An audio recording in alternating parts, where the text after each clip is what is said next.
My name's Gary, and I'm a citizen journalist with an independent disability rights organisation called Access Dorset. As someone who's had contact with a variety of health services and with an interest in citizen empowerment, I was curious when I came across a project called NHS Citizen. It's all about connecting the public with NHS decisions, and I thought I'd find out a bit more about it. So let's start with the purpose of NHS Citizen. It's about trying to find and connect the public conversation that's happening right now about the NHS. So I'm on the NHS Citizen website, and it's early stages. The design process has been a very open process with public events and workshops being held around the country.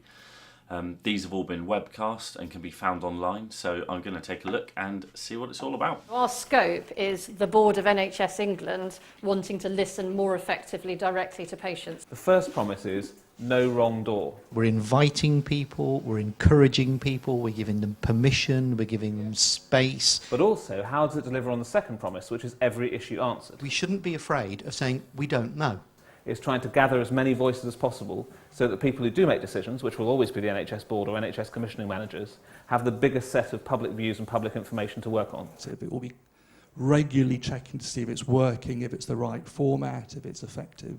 There is such an obvious conversation about culture change. The culture change is about getting those people to feel that they're actually being heard. How do you create an environment where it is okay to raise things? How do we ensure that we engage patient voice? It's about conversations. It's because this has to be a two-way flow. Most important thing is it needs to be inclusive. It needs to be understood by the wider audience who are not able to, use IT and so on. You've got to have on the ground people who are already linked into organisations. Surely it's better to allow that to be driven by the people who want to talk about an issue, rather than artificially saying, oh, well, these are like important issues, let's talk about them. Well, it's quite clear that NHS Citizen isn't a complaints service. It seems the NHS want to share responsibility with us, the public, which to me sounds great. I'm interested to find out what the structure of NHS Citizen is. It isn't an organisation.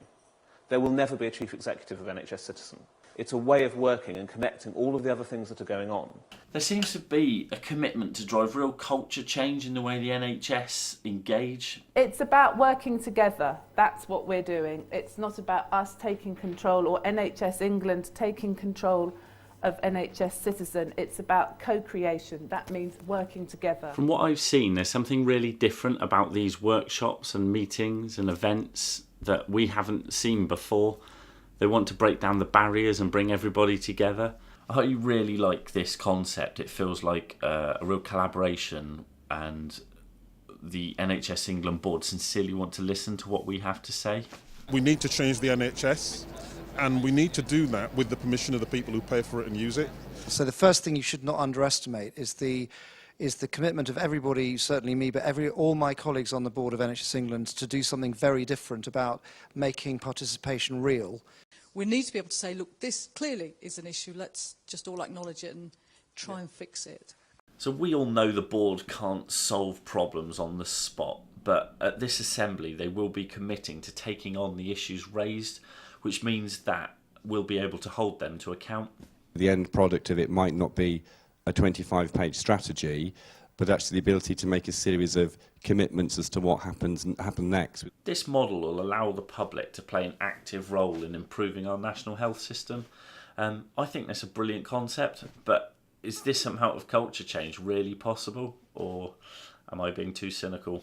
Can you please keep being cynical? I don't think this is a silver bullet, but without the cynicism and the challenge, we won't develop something that actually works. We want NHS to listen to us, because you want to improve your work. You've got to listen to us too, because we are your bosses.